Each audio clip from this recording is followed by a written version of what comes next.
Assalamualaikum warahmatullahi wabarakatuh.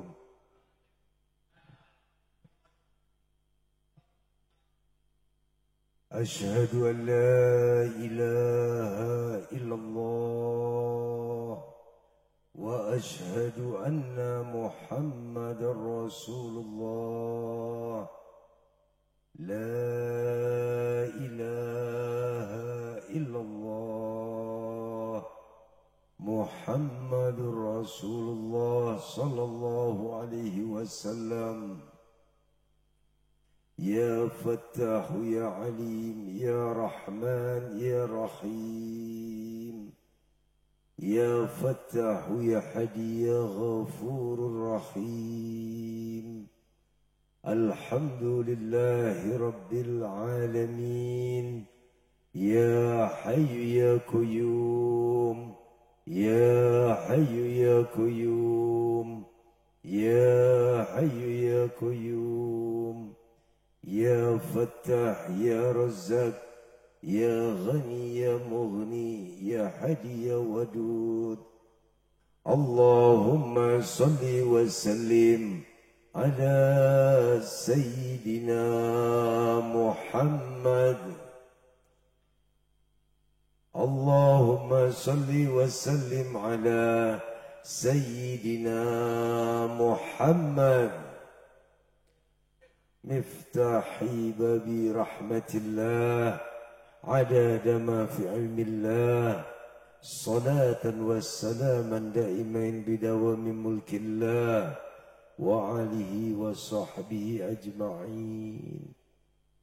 Bismillahirrahmanirrahim. Inna a'tainakal kautsar fasalli li rabbika wanhar. Inna sani'aka huwal abtar. Alhamdulillah, alhamdulillah, alhamdulillah, wa syukurillah, wa ni'matillah, bibarakati hadi Muhammad Rasulillah sallallahu alaihi wasallam. Yang sama-sama kita hormati dan semoga dilimpahkan rahmat dan keberkahan pengantin pria, pengantin wanitanya Kang Aris Rismawan dengan Neng Lilis Lismawati Nur Malasari.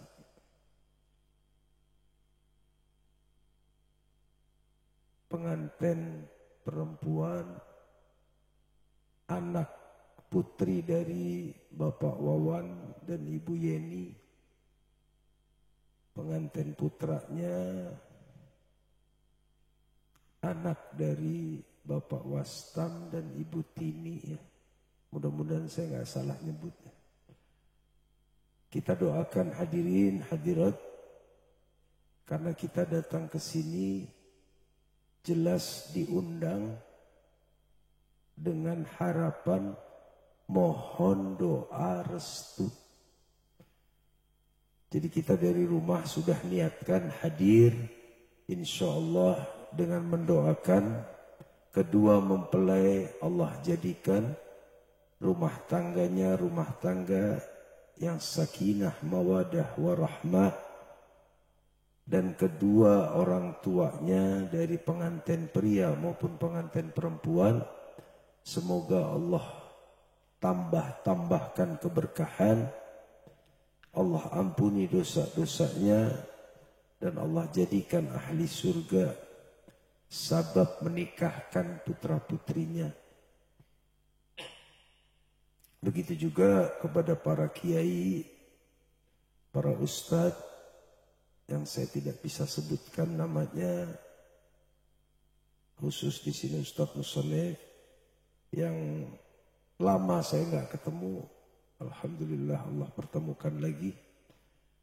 Mudah-mudahan kita doakan Bapak Ibu sekalian, para kiainya, para ustadznya, habaibnya, Allah jadikan pemimpin yang cinta kepada umatnya.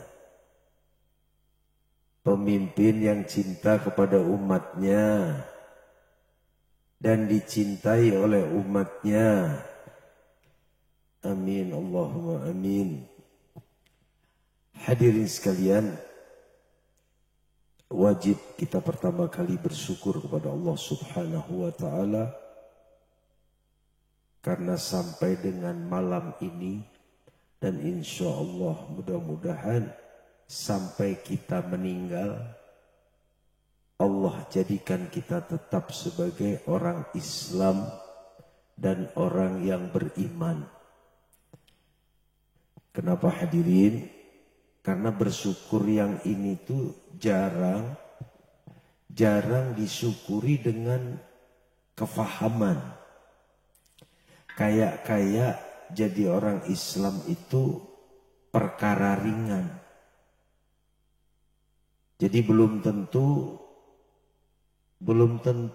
sebulan sekali, belum tentu setahun sekali, belum tentu apalagi tiap hari. Sadar, bersyukur, gembira karena masih dijadikan orang Islam. Apalagi dengan pangkat yang lebih tinggi, orang mukmin. Kenapa hadirin? Karena kita itu girang ketika kita bersyukur, ketika nyata dilihat mata, kebanyakan begitu. Dapat duit langsung, alhamdulillah. Dapat untung dagang langsung, alhamdulillahirabbil alamin. Beli motor, bikin rumah langsung, alhamdulillahirabbil alamin. Acara semacam ini syukuran karena menikahkan putra dan putrinya, ini termasuk bersyukur. Tapi seumur-umur saya berceramah, seumur-umur saya terima undangan, belum pernah sekalipun saya diundang. Di situ tulisannya dalam rangka syukuran karena masih jadi orang Islam. Belum pernah. Padahal hadirin sekalian, coba saya tanya, ada nggak yang mau angkat tangannya yang tinggi? Dikasih duit 10 miliar tapi pindah agama. Ayah di dia, ayah nggak mau. Saya tambahin 20 miliar.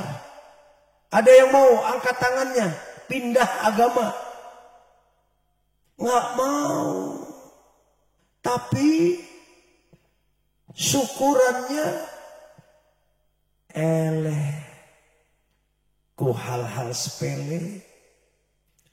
Dapat duit 1 juta, Masya Allah, ceritanya bisa sebulan.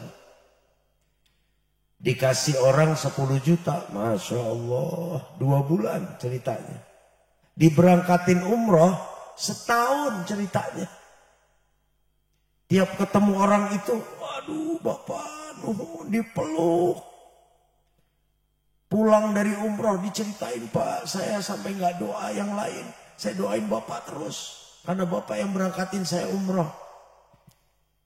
Tapi ketika dijadikan orang Islam, ada nggak yang bersyukurnya lebih dari yang kita pernah lakukan? Ayat di dia ayat mual ayat. Kenapa? Karena nganggapnya jadi orang Islam itu perkara sepele. Padahal ini perkara besar, nikmat yang paling besar yang kita tidak minta. Khusus yang dari kecil, dari bayi di keluarga Islam sampai besar di keluarga Islam. Ya Bapak Ibu, Bu, pernah nggak Bu pagi-pagi Bu bangun tidur subuh? Kalau bangun tidur baca doanya apa Bu?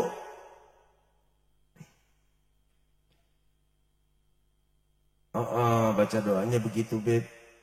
Alhamdulillahilladzi ahyana. Ingat. Ibu bangun subuh baca doa itu. Terus ibu sadar, ya Allah, berarti saya masih Islam. Terus buru-buru ibu ngetok tetangga. Assalamualaikum, assalamualaikum. Kaget tetangga, ada apa bu? Ya Allah, bunga, ya bunga. Kunaon bu, masih keneh Islam. Bapak-bapaknya juga begitu. Jarang. Kenapa?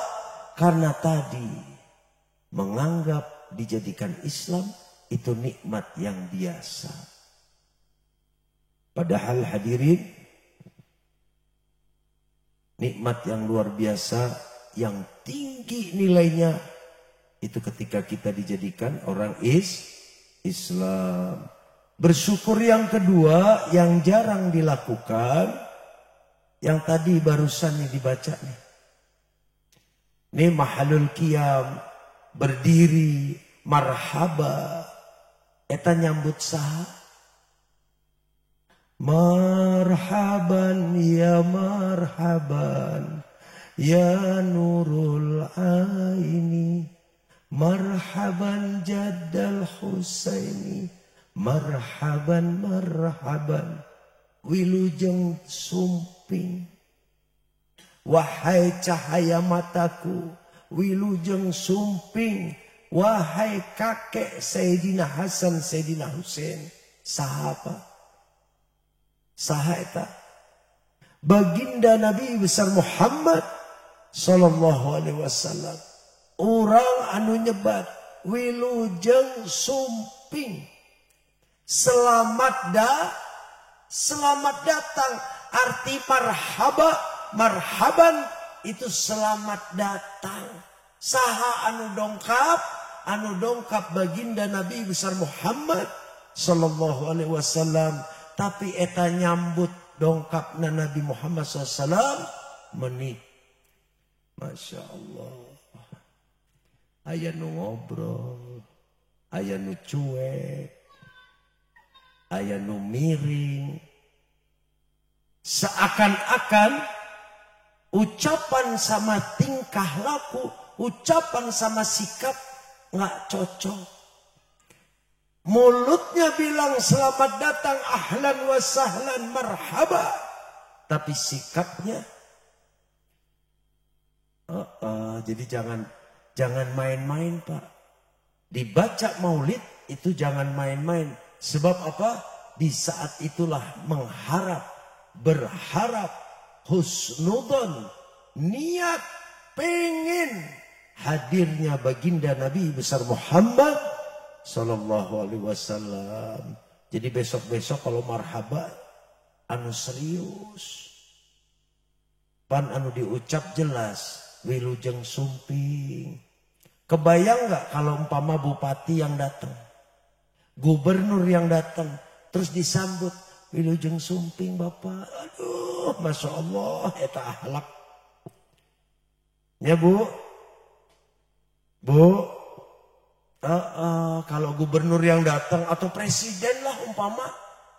Presiden datang. Wilujeng sumping Pak Presiden. Eta ngabungkuk lah gitu. Enggak. Ya. Presiden. Presiden dibanding Nabi debu. Presiden dibanding Nabi laksana debu dibelah sejuta. Nabi Muhammad SAW presidennya presiden dari min awal zaman, min akhir zaman. Tidak ada manusia paling mulia di muka bumi kecuali baginda Nabi besar Muhammad SAW. Pintu surga Rasulullah yang pegang. Tidak ada nama di muka bumi, di atas bumi yang paling disebut selain nama Muhammad Rasulullah SAW. Gak ada. Nama yang sering dipanggil diulang Muhammad. Sehari minimal 5 kali. Masjid-masjid di mana-mana ketika azan, nama Muhammad Rasulullah dipanggil. Ketika mau nikah, syahadat dulu. Ketika orang masuk Islam, ketika sholawat, ya Allah ya Rabb. Tidak ada nama manusia yang dipanggil terbanyak nama Muhammad Rasulullah sallallahu alaihi wasallam. Makanya ketika kita berdiri marhaba besok-besok, ini kan namanya juga pengajian. Jadi ada ilmu hadir di sini, pulang bawa ilmu. Begitu marhaba, jangan mikir yang lain. Istilah saya lagi marhaba, terus presiden datang, nggak saya gubris. Lagi marhaba, gubernur datang, nggak saya lihat. Kenapa? Karena saya lagi nyambut baginda Nabi besar Muhammad sallallahu alaihi wasallam, wilujeng sumping Rasulullah SAW. Yang nanti Pak, Bu, di padang mahsyar nanti kita ini nyari Rasulullah SAW. Kita butuh syafaatnya, pertolongan Rasulullah SAW. Gubernur mual tiasa nulungan, presiden mual tiasa nulungan, bahkan Nabi Adam alaihissalam ketika diminta tolong nanti mengatakan enggak, aku tidak bisa. Nabi Ibrahim didatangin, jawab juga sama. Yang bisa memberi syafaat baginda Nabi besar Muhammad sallallahu alaihi wasallam. Maka hadirin, mumpung masih dikasih nyawa, mumpung masih dikasih hidup, mumpung masih dikasih akal, mumpung masih dikasih rasa, tumbuhkan rasa di diri kita terhadap baginda Nabi besar Muhammad sallallahu alaihi wasallam. Ya. Hadirin hadirat rahimakumullah, karena ini acara pernikahan, jadi saya tidak membahas banyak di luar pernikahan. Saya akan membahas khusus bab pernikahan. Yang belum nikah, dengarkan ini. Yang sudah nikah, dengarkan ini. Pengantin baru apalagi. Mana sih Kang Aris teh mana? Tolong Kang Aris suruh ke depan.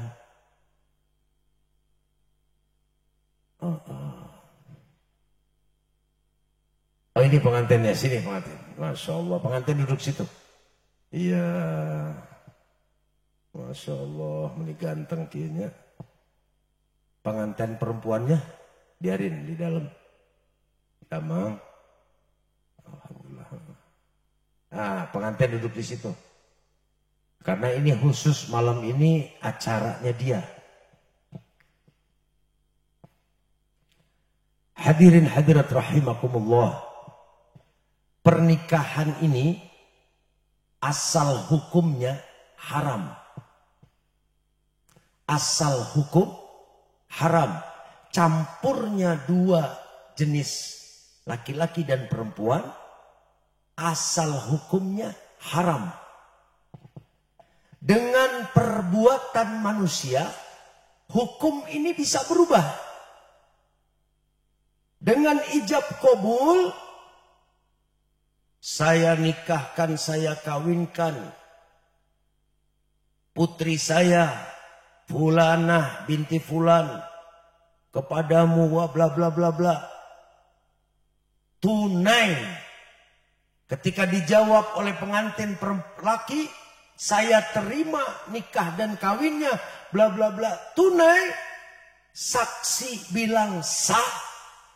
Detik itu asal hukum haram berubah menjadi halal dan itu termasuk ibadah. Kalau hukum yang lain enggak Pak, Bu. Haram ya haram. Ditentukan halal, ditentukan halal. Contoh Bu, babi. Babi haram. Dari kapan sampai kapan haram.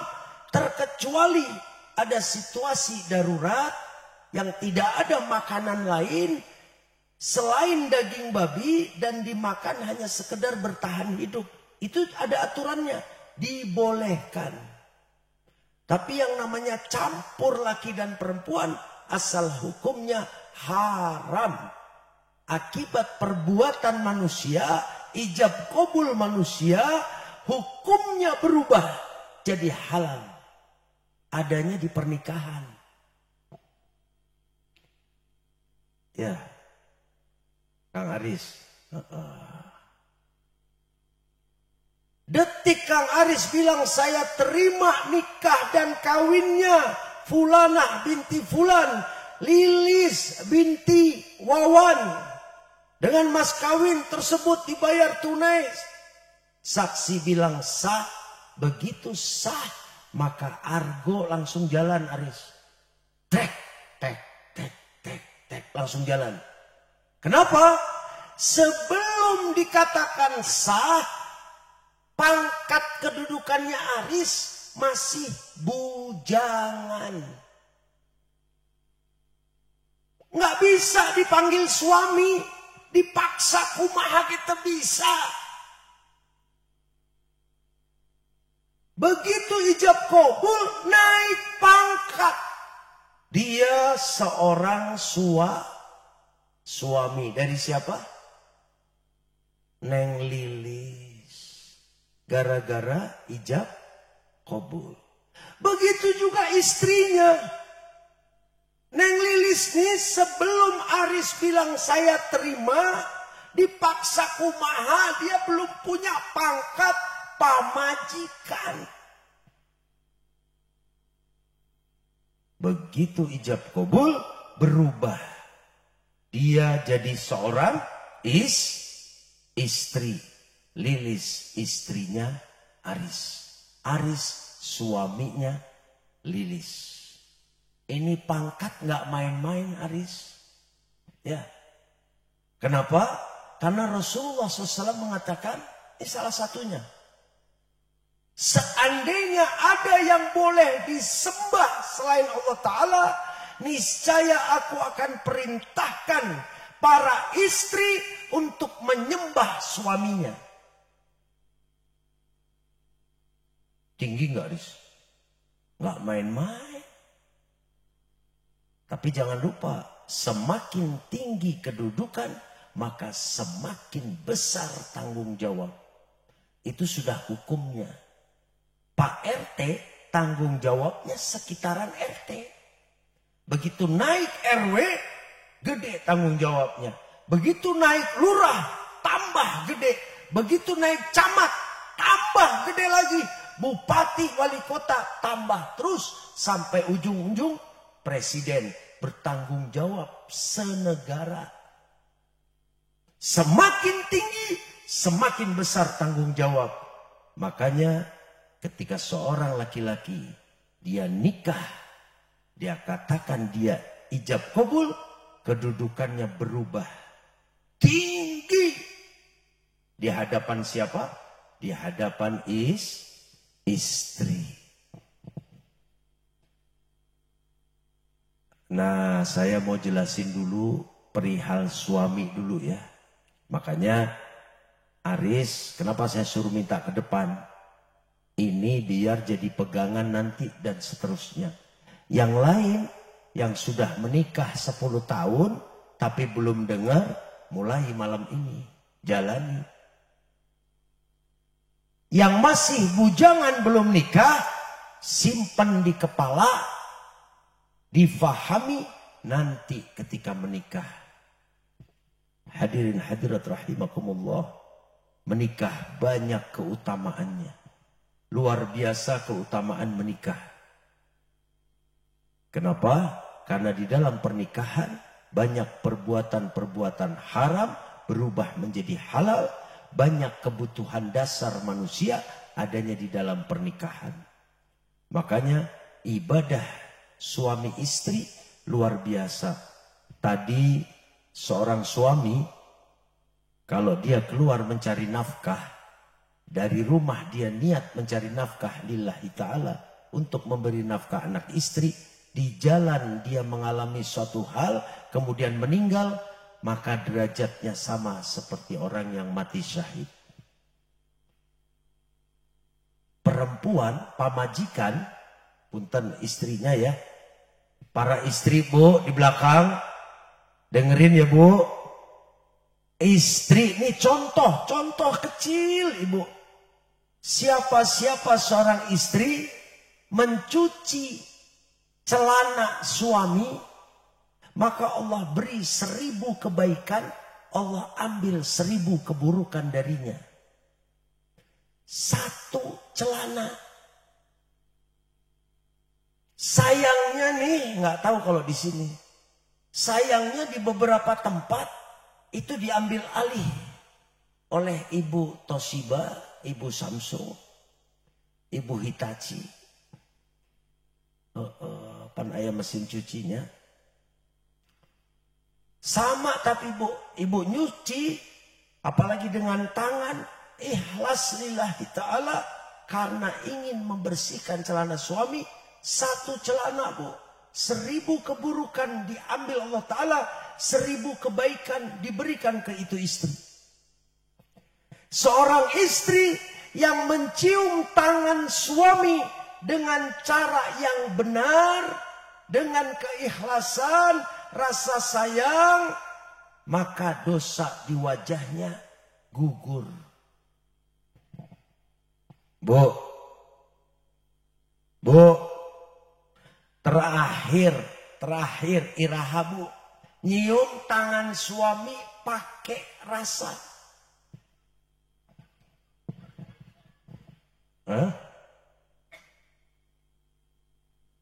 Lebaran itu juga kalau benar caranya, nanti saya kasih tahu bu cara cium tangan ke suami. Kenapa ibu cium tangan suami dengan cara yang nanti saya sebutkan? Insya Allah dosa di wajah gugur, dosa di tangan gugur. Mau bu? Biar tangannya suami bau pedak, mau bu? Iyalah. Hadirin hadirat rahimakumullah. Di dalam pernikahan Kang Aris tadinya bertanggung jawab atas dirinya. Begitu ijab kabul, dia menjadi seorang imam untuk dirinya dan istrinya. Dan nanti kalau Allah beri keturunan, insya Allah mudah-mudahan Allah beri keturunan, Allah titipkan anak-anak yang soleh solehah. Tanggung jawab seorang suami memberi nafkah lahir wa batin. Aris ingat, nafkah lahir dan batin. Nafkah lahir apa? Sandang, pangan, papan. Makanan, pakaian, tempat tinggal. Nafkah batin, malam Jumat. Apa lainnya? Bu, malam Jumat lancar bu? Masya Allah, Alhamdulillah. Saya pakai kode malam Jumat karena takut ada anak kecil. Tuh paling gampang nyebut sunnah Rasul.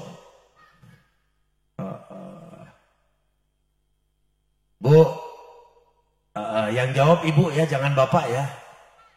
Anak ibu, anak suami ini wajib dinafkahi lahir batin nggak? Wajib. Ibu dikasih makan, anaknya dikasih makan nggak bu? Kasih, alhamdulillah. Ibu dikasih pakaian, anak suami dibeliin pakaian nggak sama suami?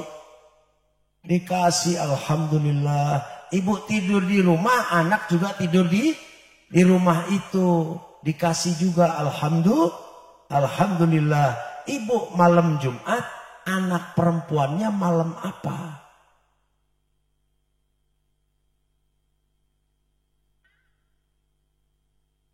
Iku mah itu panafkah lahir batin. Leres tuh Pak? Pak?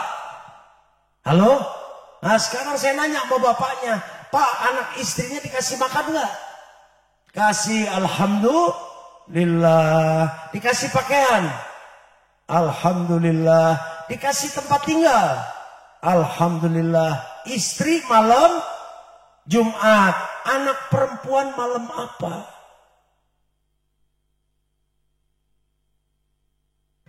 Panafkah batin cenah. Istri dikasih nafkah batin, anak juga harus dikasih nafkah batin. Kalau istri malam Jumat nafkah batinnya, anak perempuan malam apa nafkah batinnya? Kan pertanyaan saya itu. Kalau bapak bilang nggak pernah, artinya bapak tidak pernah memberi nafkah batin ke anak. Liar lah. Leres Pak? Pan malam Jumat jatah nafkah batin pamajikan.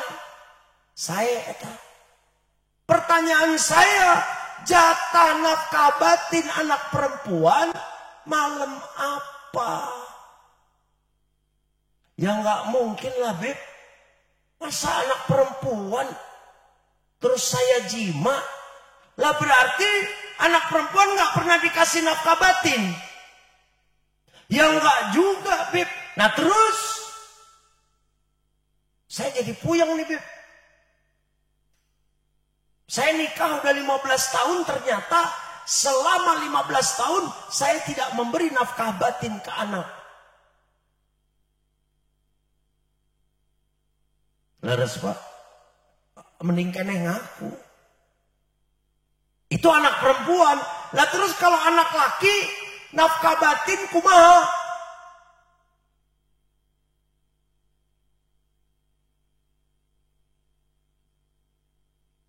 Nah ini pelajaran buat Kang Aris dan yang lain, bahwa jima malam Jumat itu bukan nafkah batin, eta teh nafkah lahir, pekerjaan dohir, pekerjaan jasad, pekerjaan badan. Apa bedanya seperti orang makan? Makan caranya dikunyah. Mulutnya bergerak, giginya beradu. Ngunyah makanan. Malam Jumat juga sama. Fisiknya yang bergerak. Jasadnya yang sibuk. Kalau belum makan lapar, lapar itu rasa. Nggak dikasih pakaian, dingin. Dingin itu rasa.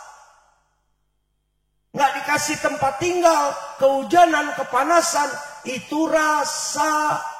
Malam Jumat juga perkara rasa. Kenapa jadi nafkah batin?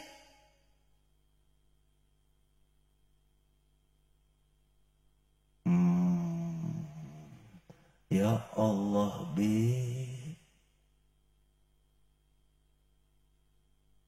Lalu apa nafkah batin untuk istri dan anak? Nih Kang Aris, makanya nggak gampang jadi suami. Berat. Jadi suami ibu, jadi caroge teh meni berat. Saya kalau boleh milih, balik lagi ke rahim ibu saya, terus disuruh nanya, pengen jadi anak laki, pengen jadi anak perempuan. Saya milih jadi perempuan aja. Kenapa? Jadi perempuan gampang masuk surganya. Nanti itu urusan Neng Lilis. Ini urusannya Aris dulu nih. Dan yang lain-lain yang jenis kelaminnya laki-laki, yang pangkatnya imam. Nafkah batin untuk anak dan istri. Pertama, Kang Aris. Kang Aris mesti wajib mengajari, mengenalkan anak dan istri tentang Allah Ta'alanya. Awas. Tanggung jawab caroge eta. Tanggung jawab seorang ayah. Tanggung jawab seorang suami. Kalau kurang lebihnya mengajarkan tentang tauhid kepada istri dan anak-anaknya. Yang kedua, seorang suami, seorang bapak mengenalkan anak dan istrinya tentang siapa nabinya.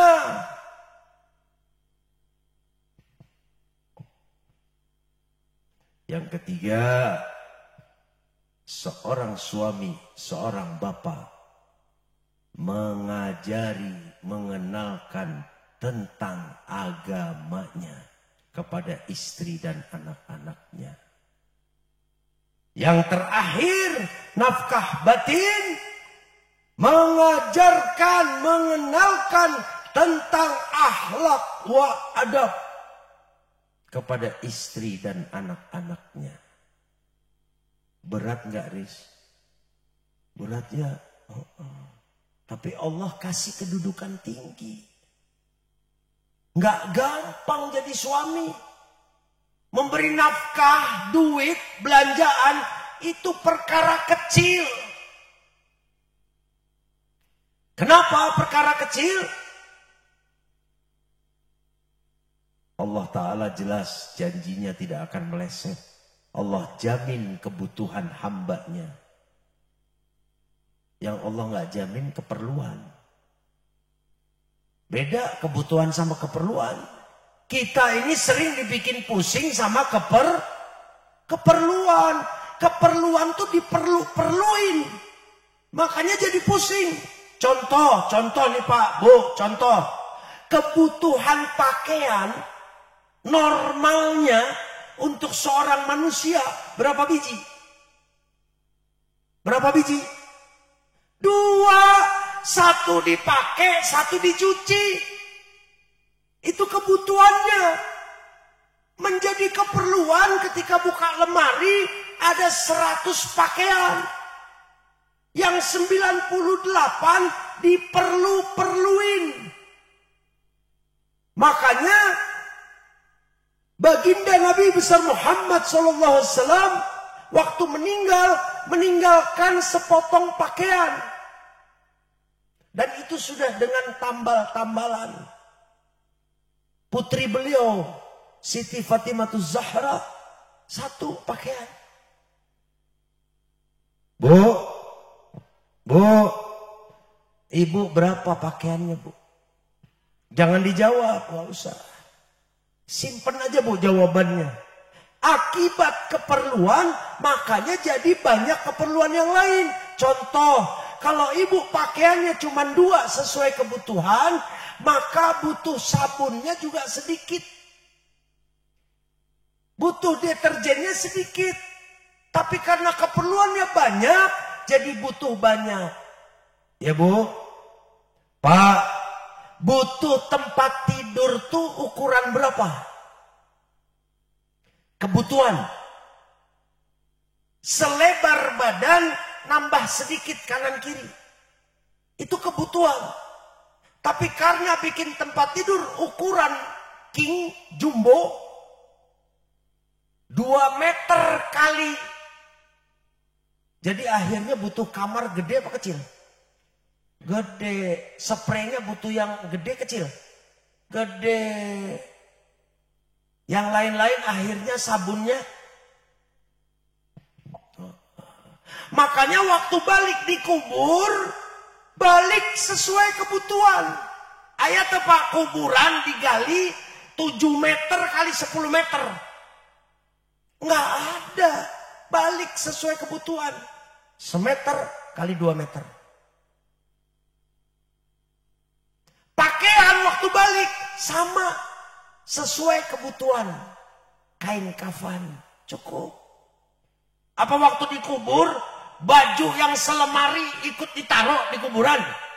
Enggak. Kenapa? Tama keperluan, diperlukan. Makan Pak, makan. Bu, kebutuhan tuh berapa piring? Paling sepiring, kalaupun lebih 2 piring itu udah hebat. Artinya udah di luar kebutuhan normal. Kebutuhan normal 1 piring. Makanya orang kaya, dia punya duit 1 miliar, dia punya duit 10 miliar, punya pabrik 10, makan tetap 1 piring. Nah nanti pulang ke rumah, Bapak Ibu pulang ke rumah, dari mulai buka pintu rumah, meriksa. Ini di rumah yang judulnya keperluan, yang judulnya kebutuhan, yang mana? Nanti bakal terkejut. Ya Allah, ya Rabb. Ternyata 95% isinya keperluan. Sesuatu yang diperlu. Jadi kalau pusing bab dunia, jangan heran, jangan juga ngeluh, jangan juga bingung. Kenapa pusing? Karena memang diperluin. Makanya pusingnya orang desa sama pusingnya orang kota jauh Pak. Orang desa sepusing-pusingnya nikmat. Karena keperluannya sedikit. Orang desa tuh rata-rata standar kebutuhan. Beda sama orang kota. Orang kota 98% isinya keperluan. Contoh nih Pak, contoh. Punten ya Mak, punten. Di desa bayar listrik rata-rata berapa Pak sebulan? Paling 100.000 banyak. 150, dah kurang lebih itu. Di kota Pak. Sehari 50.000. Etate sehari listrik. Makanya bersyukur tinggal di desa. Bersyukur tinggal di kampung. Kenapa? Diperpendek keperluannya. Jadi mulai besok jangan suka ngeluh sama dunia. Kenapa? Karena ternyata keperluan. Apalagi pakai protes sama Allah Ta'alanya. Karena Allah Ta'ala jamin kebutuhan. Bukan keperluan. Keperluan itu bonus kalau dikasih juga. Makanya nggak ada orang terus telanjang bulat. Kecuali orang gila. Semiskin-miskinnya orang pakai pakaian. Walaupun satu. Dijamin kebutuhannya. Contoh. Kemarin kita doakan mudah-mudahan masyarakat Cianjur Allah kasih kuat menghadapi ujian, menghadapi cobaan. Kita doakan orang Cianjur Allah ganti berlipat-lipat penderitaannya. Kemarin orang Cianjur Bapak luar biasa. Gempanya itu kalau ukuran cuma 4 detik. 4 detik hancur. Terakhir informasi yang saya dapat 3.700 rumah hancur. 4 detik. Begitu hancur, rumah ini hancur, bingung. Jangankan mau makan, mau ngambil pakaian. Kenapa? Semua ketindihan puing. Semua hancur kotor. Tapi subhanallah, janji Allah Ta'ala. Kebutuhan Allah jamin. Maka di sana masak nggak bisa, apa nggak bisa. Allah gerakin orang-orang yang di luar Cianjur membantu. Bikin dapur umum, ngirim pakaian. Nggak ada satu orang Cianjur pun saya lihat yang terkena gempa terus telanjang bulat, nggak ada. Nggak ada satu orang Cianjur yang terkena gempa terus meninggal karena kelaparan, nggak ada. Kalau meninggal ketindihan puing banyak. Terakhir itu 500 lebih, nggak tahu sekarang. Tapi kebutuhan dijamin. Bahkan sekarang orang Cianjur udah nolak-nolak. Enggak, jangan ngirim pakaian, jangan ngirim pakaian. Udah kebanyakan. Subhanallah. Kerja enggak. Lagi kena musibah banyak. Makanan sekarang lebih-lebih. Bingung. Mereka tetap mintanya apa? Makanan matang. Karena buat masaknya nggak bisa. Gas, kompor hancur. Jadi mau masak gimana? Beras banyak, Indomie banyak, makanan banyak. Tapi buat masak tetap butuh sama dapur umum. Banyak dapur umum. Kita doakan mudah-mudahan di tempat-tempat lain Allah tidak memberi bencana. Khususnya untuk Indonesia. Wabil khusus lagi untuk Kuningan. Sebelum saya masuk saya ingatkan hadirin hadirat rahimakumullah. Melihat gelagat, melihat gelagat tanda-tanda. Maka saya berharap masyarakat Kuningan perbanyak istighfar. Yang kedua, perbanyak sholawat. Karena ini di Cianjur itu belum pernah mengalami kejadian seperti ini. Kalau bapak-bapak ke sana itu persis seperti kalau mungkin yang dulu pernah mengalami perang dunia kedua seperti itu. Hancur, bangunan itu bukan rubuh Pak, bukan. Hancur, bata itu remuk. Yang namanya baja ringan itu bisa sampai melintir begini. Nggak ngerti gimana itu, tapi seperti itu. Bangunan tingkat 2, sisa 1. Yang bawah nggak tahu kemana. Pesantren banyak yang hancur. Luar biasa. Membaca kitab, saya membaca keterangan, termasuk keterangan dari Al-Habib Umar bin Hafid. Dikatakan apabila bala bencana menimpa satu daerah, maka yang pertama harus dilihat adalah apakah orang-orang baik, orang-orang soleh, orang-orang yang mengerti agama, mendiamkan perbuatan maksiat. Nah, mudah-mudahan Cianjur jadi pelajaran. Jadi Kuningan ini ustadznya, ulamanya, santrinya, masyarakatnya saling mengingatkan apabila ada maksiat di kampung itu. Wabil khusus maksiat besar. Di antaranya maksiat besar yang paling nyata, yang sekarang sedang menjadi racun di kalangan pemuda dan pemudi adalah hubungan seks sesama jenis. Kalau bahasa kerennya LGBT. Ya, Bapak di Cianjur itu sebelum musibah sudah masuk berita. Saya lupa setiap minggu apa setiap bulan, saya lupa. 1000 pemuda tertular menjadi gay. Jadi sesama jenis, laki sama laki, perempuan sama perempuan. Sebelum terjadi bencana gempa, Cianjur ngirim utusan. Lomba kontes waria. Perwakilan Cianjur. Kenapa? Saya teringat bagaimana kaum Nabi Lut. Kaum Nabi Lut dulu itu sama, sejenis. Laki sama laki kawin. Allah luluh lantakkan bumi, dibalik kalau bahasa sekarang gempa, dihabiskan itu kaum Nabi Lut, tidak tersisa. Kenapa?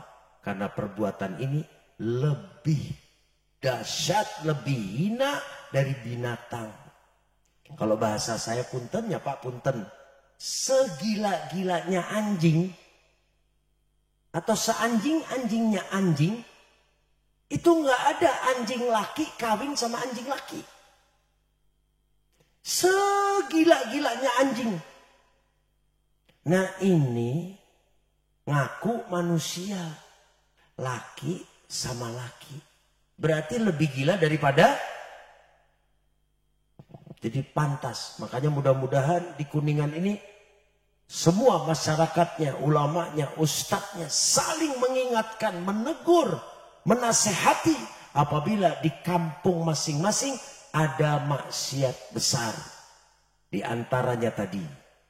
Kemudian masalah perzinahan. Masalah yang lain-lain yang sifatnya dosa besar. Wabil khusus yang tidak terlihat Bapak Ibu. Ini terkait sama pengantin. Yang tidak terlihat di zaman sekarang. Benar apa yang dikatakan oleh Al-Habib Hasan. Dahulu beliau mengatakan, zaman sebelumku, raja, ratu melahirkan budak. Nanti zaman sesudahku, budak melahirkan raja dan ratu. Waktu itu bingung, apa maksudnya nih? Ternyata sekarang Bapak. Dulu orang tua, bapak dan ibu, laksana raja dan ratu. Anak-anaknya taat, takut, nurut, bakti, sopan, santun ke orang tua. Zaman sekarang kita bisa saksikan orang tua jadi budak, anaknya jadi raja dan ratu. Banyak orang tua dibentak oleh anaknya. Banyak orang tua takut sama anaknya. Banyak orang tua dituntut oleh anaknya. Anaknya lebih galak, anaknya yang ngatur. Bahkan anaknya bisa marah-marah memaki-maki orang tuanya. Karena pengen sesuatu di zaman ini. Inilah maksiat besar yang tidak terlihat di setiap rumah tangga. Kenapa? Karena dianggap aib jadi diam. Orang tua yang mestinya jadi raja dan ratu, zaman sekarang banyak yang jadi budak. Lebih takut kepada anaknya daripada anak takut kepada bapak ibunya. Betul nggak Pak? Betul nggak Bu? Yang salah siapa? Yang salah bapak ibunya. Kenapa mendidik anak menjadi raja dan ratu, sementara bapak ibu rela menjadi budak? Aris, ingat. Didik anak, didik istri untuk taat dan bakti kepada Aris. Didik anak untuk taat dan bakti kepada istri Aris, Lilis. Aris dan Lilis mendidik anak untuk supaya taat dan bakti kepada orang tua. Zaman sekarang Bapak Ibu, akhlak wa adab hampir-hampir punah. Contoh saya mau nanya sama Ibu. Bu, akhlak adab seorang istri. Sebutin 5 aja Bu.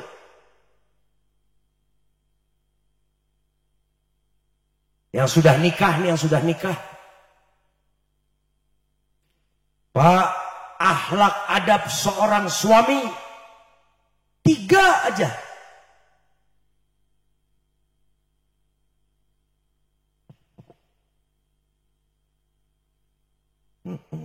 Ya Aris, ingat, kenalkan tauhid kepada istri dan anak.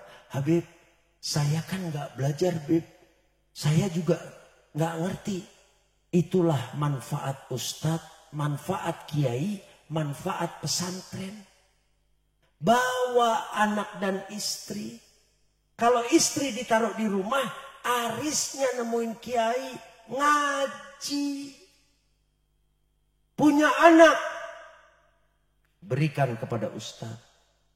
Itu tanggung jawab. Termasuk mengenalkan kepada baginda Nabi besar Muhammad sallallahu alaihi wasallam. Jangankan akhlak kepada keluarga, akhlak ke Nabi saja sudah. Itu lebih parah lagi. Bagaimana akhlak kepada Allah Subhanahu wa taala? Serem Bapak Ibu. Makanya tugas suami zaman ini jauh lebih berat. Kang Aris, terakhir ingat akhlak wa adab. Rasulullah SAW Bapak Ibu diangkat kenabian umur 40 tahun. Rasulullah meninggal 63 tahun kurang lebih. Artinya masa dakwah Nabi Muhammad SAW dari diangkat kenabiannya kurang lebih 23 tahun. 13 tahun pertama Rasulullah sibuk mengajarkan tauhid dan tasawuf. Akhlak wa adab ada di tasawuf. Sisanya baru perkara fikih. Setelah 13 tahun baru sisanya datang hukum fikih, cara bagaimana, syariat bagaimana. Tapi awal tauhid dan tasawuf itu 13 tahun pertama. Zaman sekarang sayangnya justru begitu anak masuk pendidikan malah yang digeber fikihnya. Tauhid dan tasawufnya dibiarkan tertinggal. Ya Aris, tidak mudah jadi suami, tapi pangkat suami amatlah tinggi. Contoh, Pak Wawan dan Bu Yeni saat ini termasuk bagian insya Allah dari apa yang disampaikan baginda Nabi besar Muhammad Sallallahu Alaihi Wasallam. Dulu perempuan amat hina, ibu. Perempuan itu barang hina, barang gak kepake dulu. Hanya sebagai alat pemuas. Sampai-sampai malunya mereka kalau punya anak perempuan, begitu lahir dilihat perempuan, daripada malu dikubur hidup-hidup. Hina. Ketika Rasulullah datang, maka Islam Allah Ta'ala melalui Rasulullah SAW memuliakan perempuan luar biasa. Rasulullah menyampaikan kepada para sahabat, wahai sahabatku, siapa-siapa punya anak perempuan 3, dia besarkan, dia asuh, dia didik sampai dia nikahkan, maka jaminan surga bagi bapak ibunya. 3 anak perempuan. Sahabat terkejut betapa berharganya anak perempuan. Sementara kemarin-kemarin dikubur. Lalu sahabat ada yang bertanya karena dia punya anak perempuan cuma 2. Ya Rasulullah, saya punya 2 ya Rasulullah. Bagaimana? Rasulullah SAW mengatakan sama. Dididik, dibesarkan, dinikahkan, jaminan surga bapak ibunya. Selama tidak musyrik, selama tidak mempersekutukan Allah Ta'ala.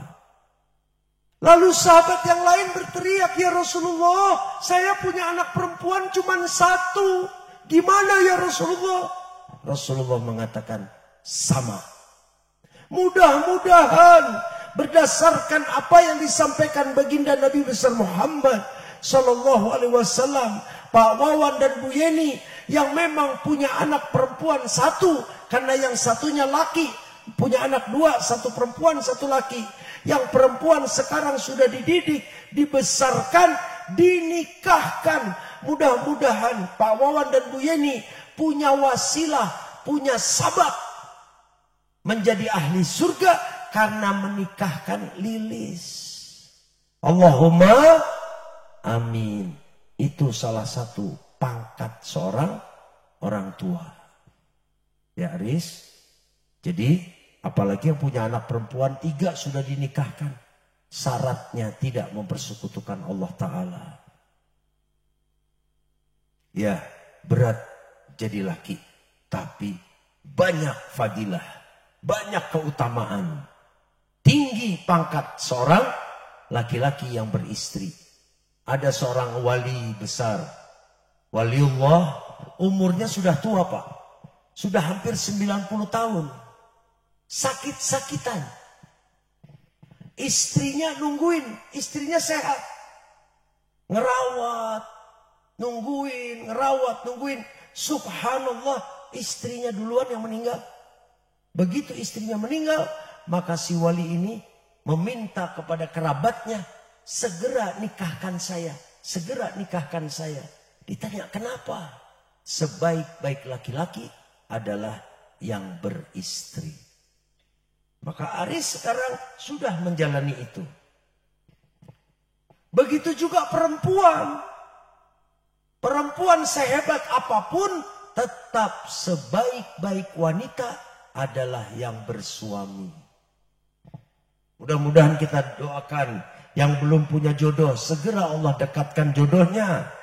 Mudah-mudahan yang masih jauh jodohnya didekatkan. Yang sudah dekat segera ditakdirkan untuk melakukan pernikahan.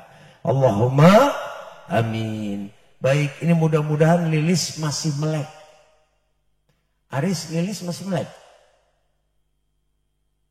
Sudah tidur? Belum? Belum ya? Masih? Oh iya, Masya Allah. Kenapa? Karena sekarang episode istri. Lilis mudah-mudahan dengar di dalam.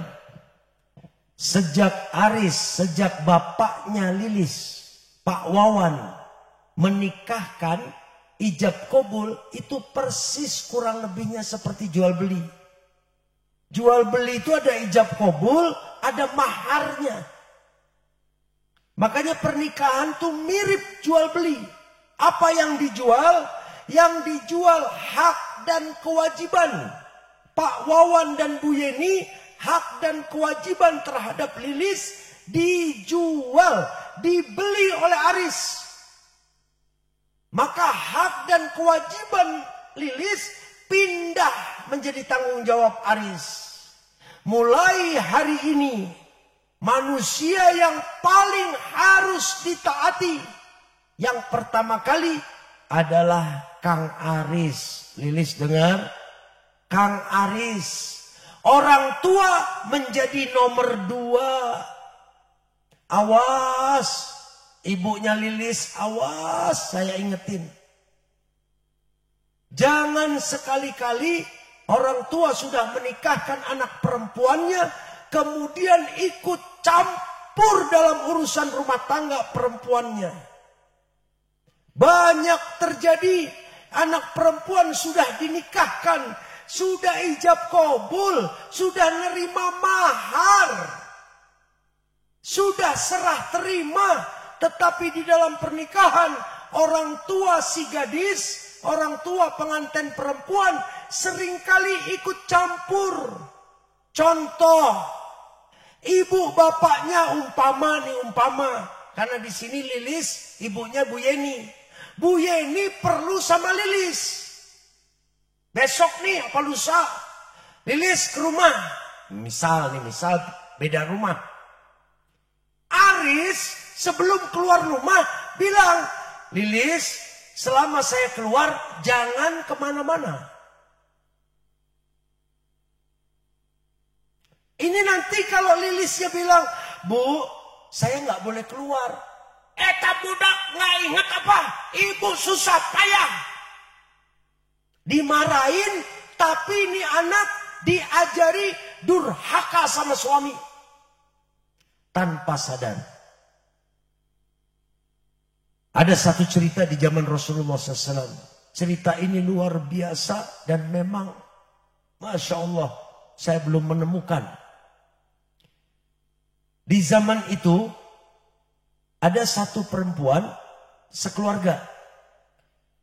Jadi si anak di lantai 2. Orang tuanya di lantai bawah. Jadi ini rumah tingkat.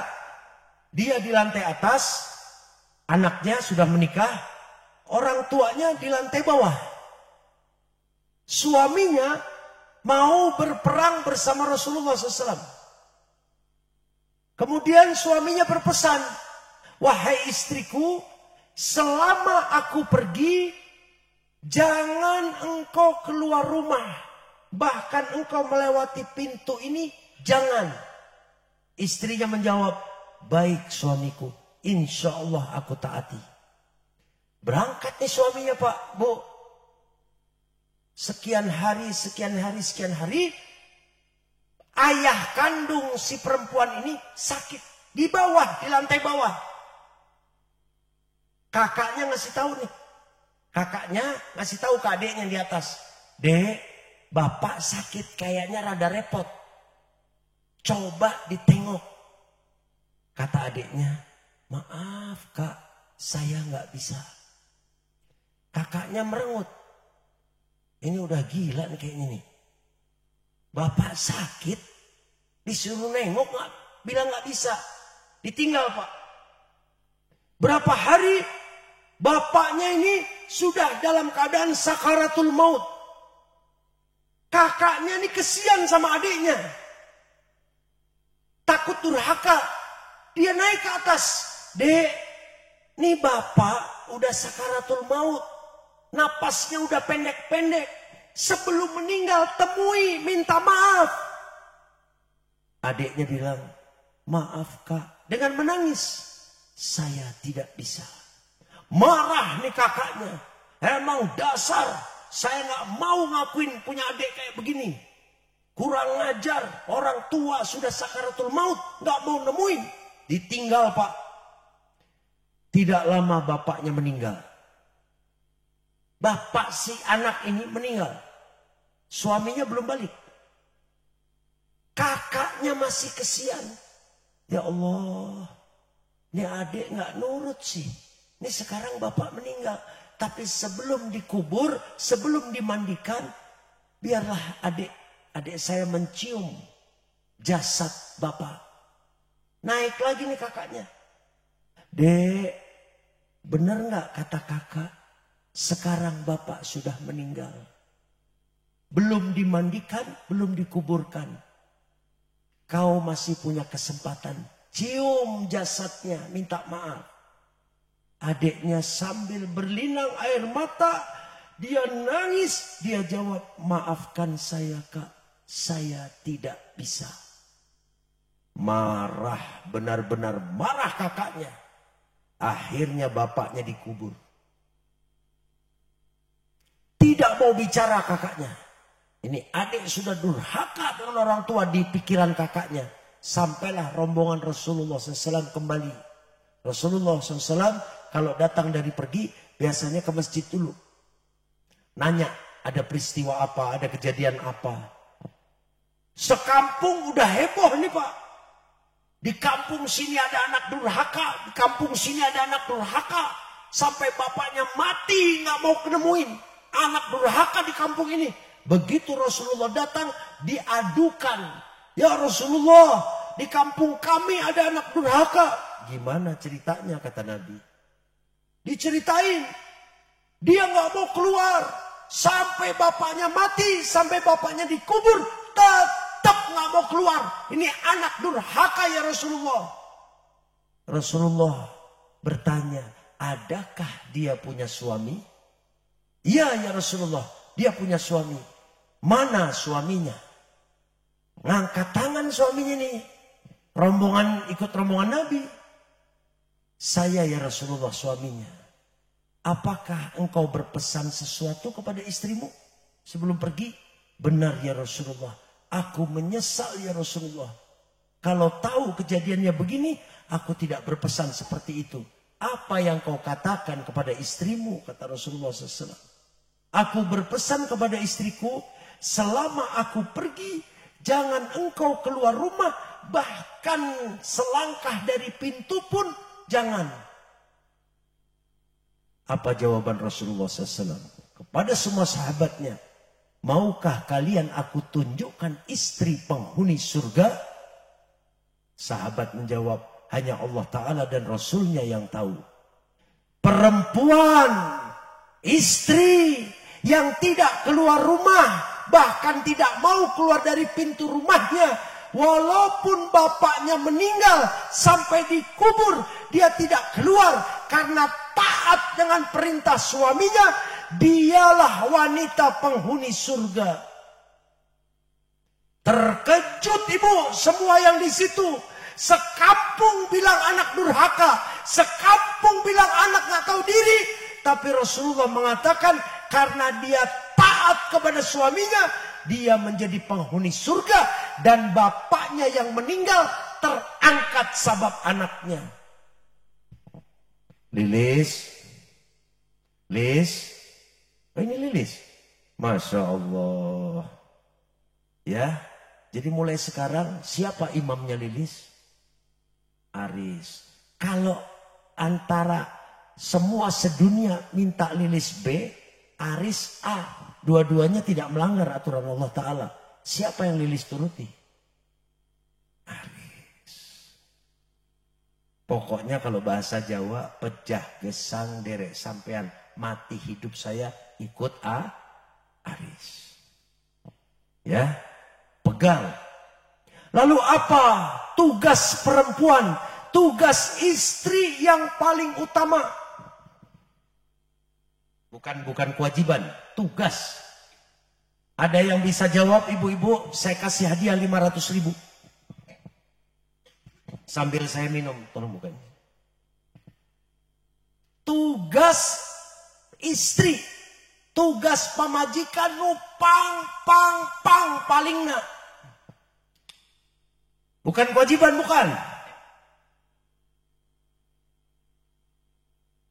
Ada yang tahu 500.000? Lilis tahu, Lilis? Walaupun baru jadi istri nggak apa-apa. Bu, coba pengen tahu yang sekarang punya suami, angkat tangannya. Yang nggak angkat tangan saya doain suaminya kawin lagi. Coba yang masih punya suami sekarang nih, angkat tangannya. Masya Allah banyak. Ini banyak. Oh ya. Wahai para istri yang sekarang masih punya suami. Istri ya berarti punya suami. Tugas utama seorang istri cuman satu kata. Menghibur. Tugas, saya bukan bisa bilang bukan kewajiban. Kewajibannya taat. Tugasnya menghibur suami. Makanya saya suka kesel ibu, saya suka kesel. Gemes, gregetan, pengen nonjok. Belum selesai, pengen nonjoknya tuh gini. Kenapa jabatan ini, julukan ini, kedudukan ini kok diambil sama mereka? Mereka yang menjual diri, maaf karena harus memanggil seperti itu. PSK atau pelacur dapat pangkat wanita penghibur. Padahal itu kedudukan, pangkat, jabatan, julukan istri soleha. Tapi dipikir-pikirnya hanya. Bu, pekerjaan pelacur tuh hina gak bu? Hina, jijik gak bu? Oh Masya Allahnya pekerjaannya. Tapi ibu sadar gak bu? Sadar gak bu? Ini buat Lilis juga. Bahwa pelacur tuh gurunya para istri. Kumaha tuh Habib teh nu bener. Benar bu. Saya pernah bu. Dalam kesendirian saya tafakur. Saya tafakur tiba-tiba saya itu lagi begini. Saya baca. Allah menciptakan segala sesuatu tidak dengan sia-sia. Berarti ayah manfaat. Kan gitunya bu. Ayah manfaat pak. Saya lagi begitu mikir. Mata teh ngeliat. Di TV lagi cerita perkara pelacur. Jadi saya mikir waktu itu. Ari pelacur PSKT manfaatna naonnya. Pan Allah Ta'ala menciptakan segala sesuatu. Nggak ada yang sia-sia. Berarti ia pelacur. Aya manfaat. Naon. Akhirnya penasaran. Saya datengin bu. Karena nggak ketemu di otak saya. Apa manfaatnya? Saya datengin singkat cerita. Saya lihat tingkah mereka. Subhanallah ibu. Begitu saya lihat tingkah mereka. Saya masukin kepada ajaran agama. Bagaimana perlakuan istri kepada suami. Saya pulang jalan malu. Malu ke mereka. Selama ini saya menganggap mereka ini hina. Ternyata gurunya para istri. Berarti guru istri saya dong. Mau tahu bu?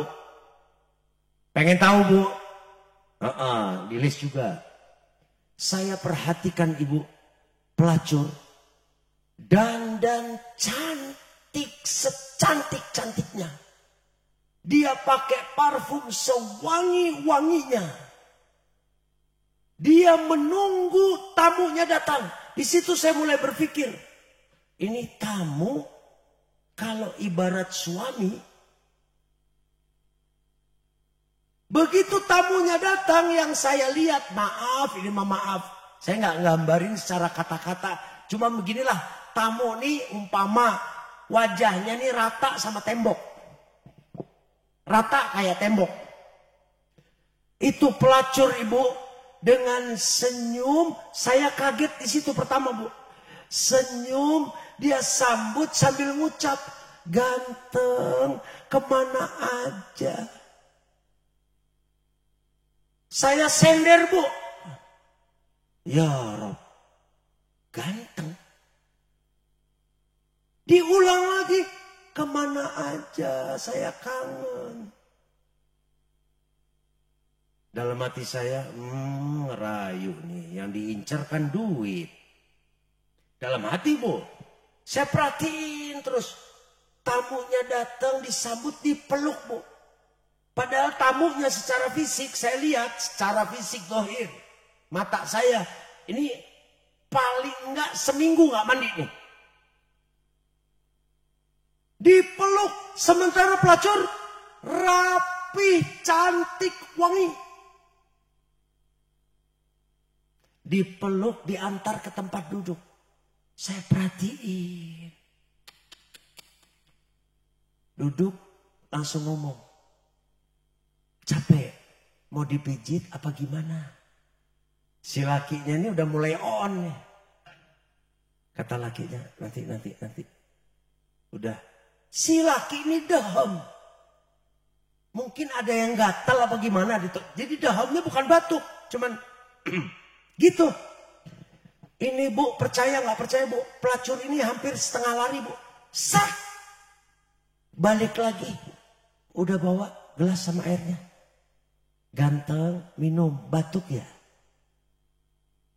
Allahu Akbar. Diminum nih sama punten. Nyontoin. Kebetulan ini maaf saya nggak ngajarin walaupun saya perokok. Si tamu itu ngerokok. Dia ngambil bungkus rokok, dia ngambil sebatang, ditaruh ke bibirnya, dia mau cari korek bu. Baru saya ngeliatin, itu pelacur sudah duluan ngambil korek, dia nyalain. Jadi si tamunya baru begini, trek, ada api nyala di sini. Dia sedot tuh. Semakin saya keras saya berpikir. Ini pelacur begitu tuh karena duit. Karena duit. Dia kalau nggak dikasih duit nggak bakalan. Ujung-ujungnya duit. Lalu saya kembali kepada keterangan agama.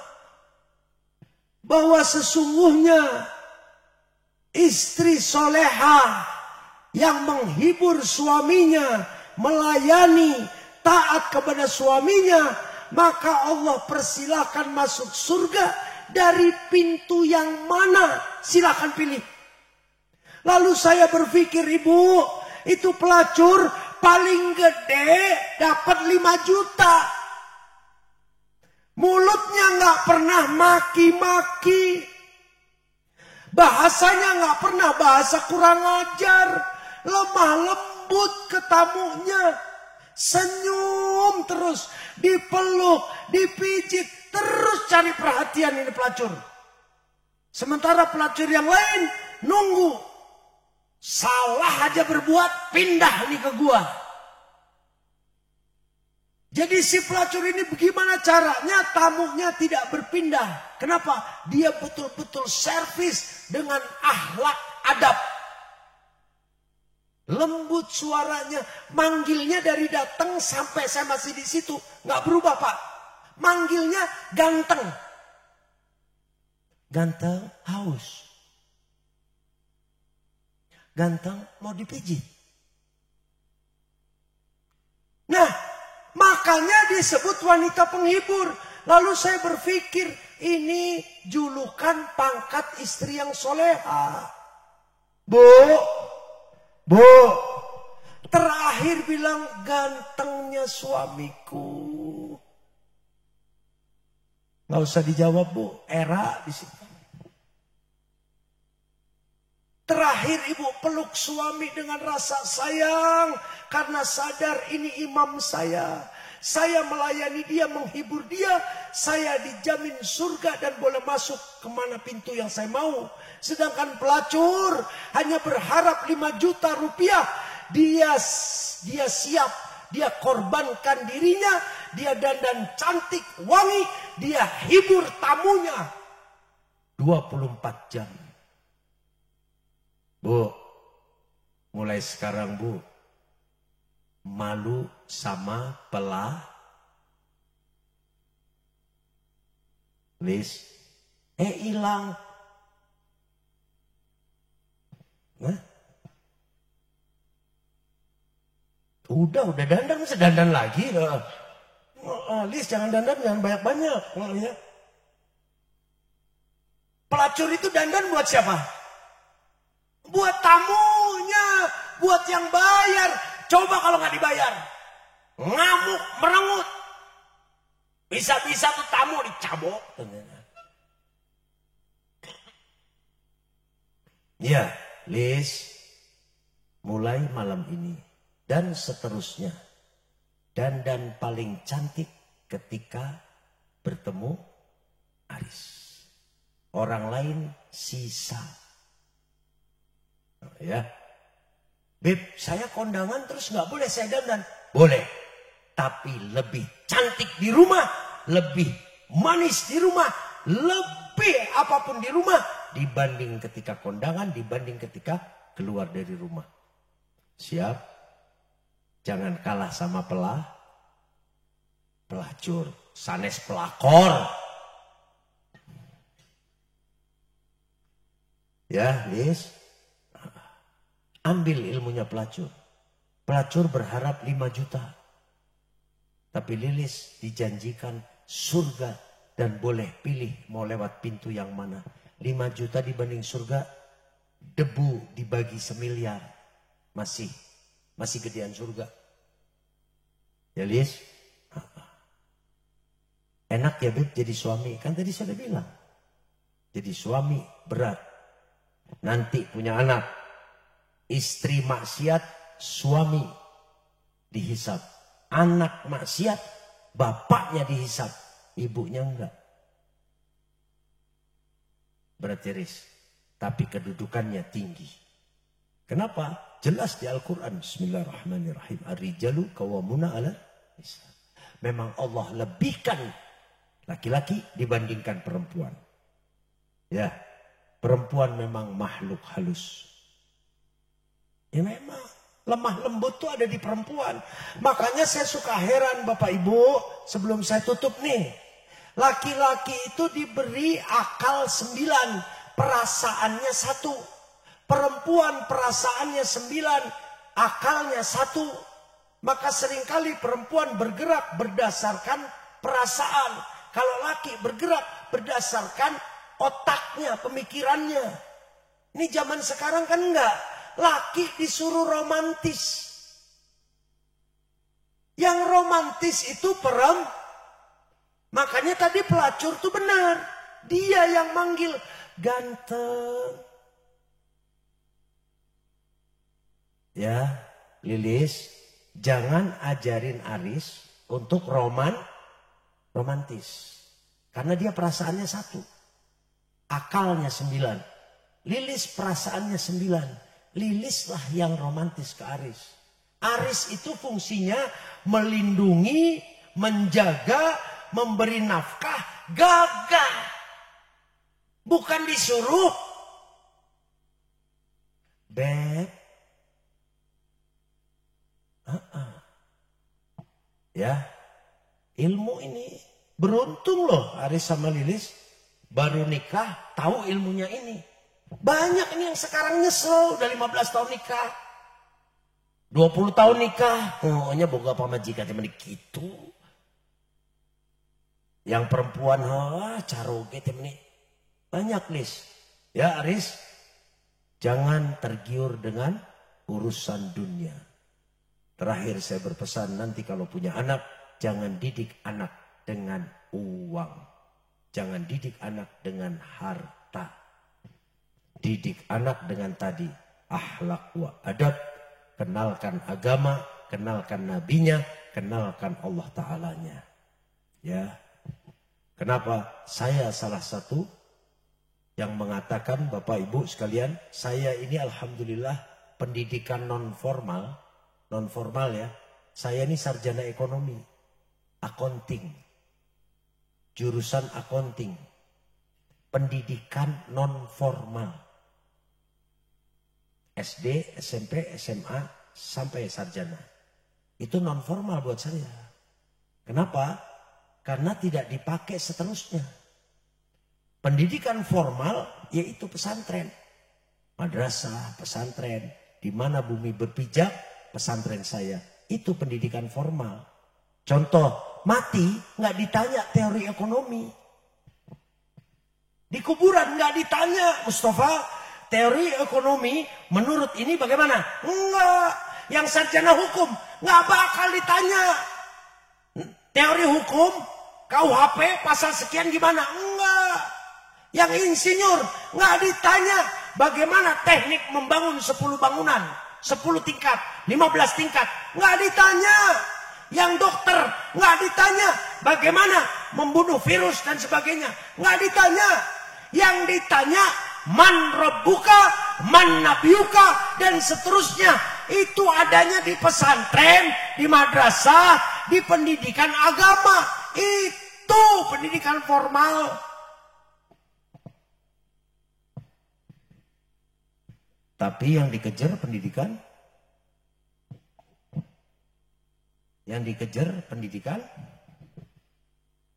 jadi nggak boleh, boleh, tapi harus lebih. Contoh begini, harus adil. Contoh begini, kalau anak sekolah rapotnya merah, nilai matematik merah, ibu bapaknya malu. Kalau anak nggak naik kelas, ibu bapaknya malu. Tapi jarang ibu bapaknya malu kalau anak nggak sholat. Jarang ibu bapaknya marah-marah kalau anaknya nggak bisa baca alif bata. Jarang bapak ibunya merhatiin anak ini wudunya bener nggak, sholatnya bener nggak, ngajinya bener nggak, puasanya bener nggak. Tapi giliran sekolah diperhatiin seragamnya bener nggak, tasnya sudah bener apa enggak, bagaimana SPP-nya, ini itu lengkap diperhatikan. Urusan dun, pendidikan non. Iya. Maka saya masih di KTP masih Mustafa SE.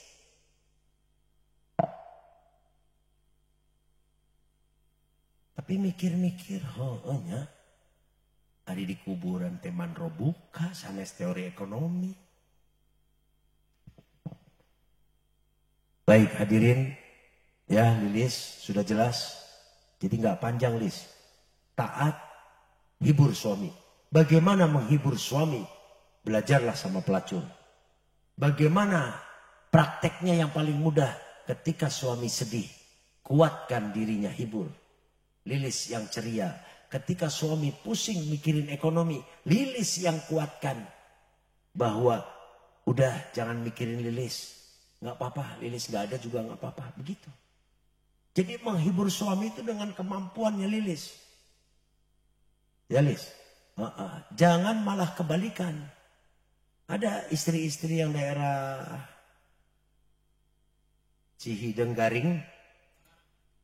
Apa nih ya Cihideng Girangnya? Cihideng Garing banyak. Diberes 100.000 masih. Pak, iya pan listrik ya. Dikasih 150.000. Mual cukup. Dikasih 50.000 apalagi. Nggak dikasih apalagi. Jangan ya Lis.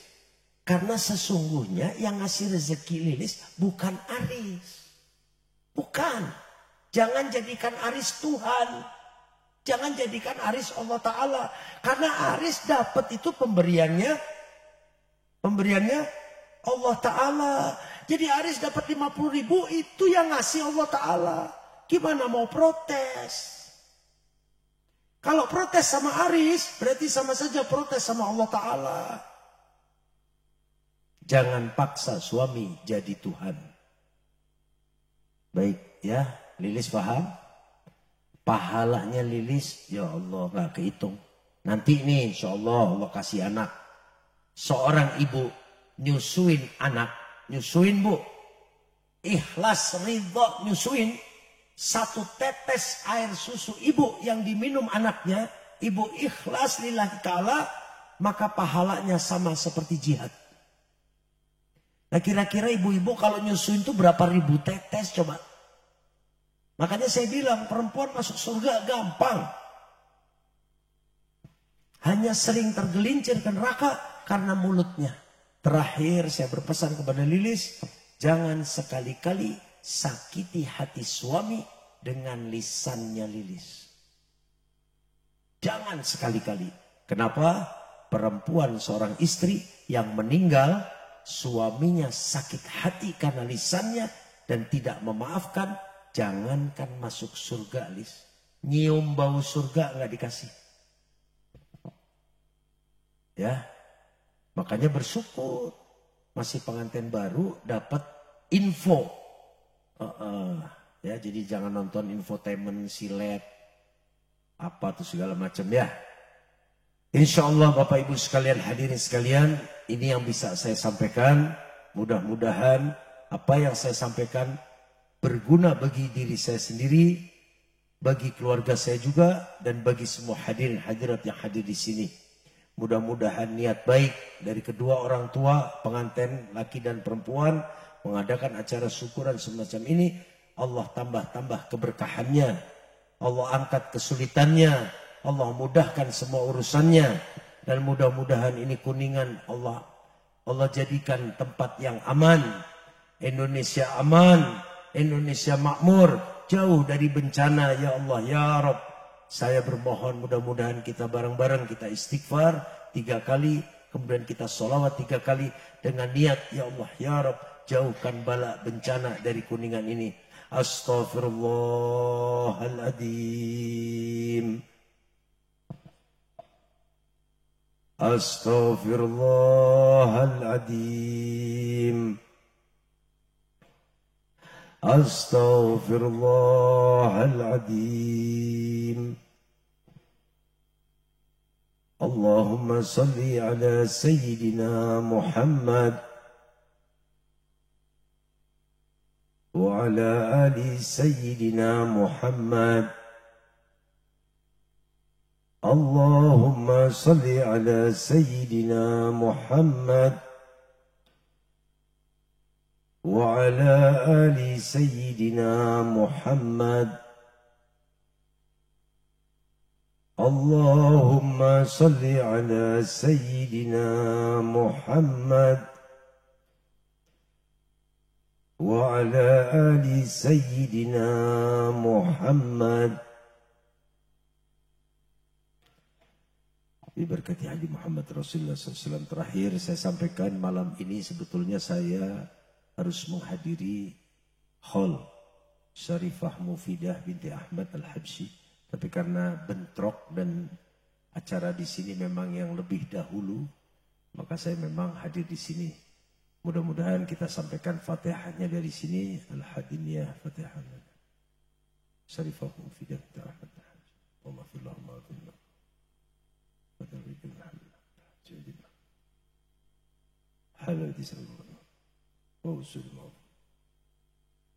Al-Fatihah. A'udzubillahi minasyaitonir rajim. Bismillahirrahmanirrahim. Alhamdulillahirabbil alamin arrahmanir rahim maliki yaumiddin. Iyyaka na'budu wa iyyaka nasta'in ihdinas siratal mustaqim. Siratal ladzina an'amta 'alaihim ghairil maghdubi 'alaihim waladdallin. Amin. Saya izin, saya harus kembali ke Jakarta dan mohon doanya karena anak saya yang paling kecil sekarang ini lagi dirawat di rumah sakit. Ya, doakan mudah-mudahan Allah angkat penyakitnya, Allah sehatkan walafiat. Ya, itu saja, kurang lebihnya saya mohon maaf. Wabillahi taufiq wal hidayah. Assalamualaikum warahmatullahi wabarakatuh.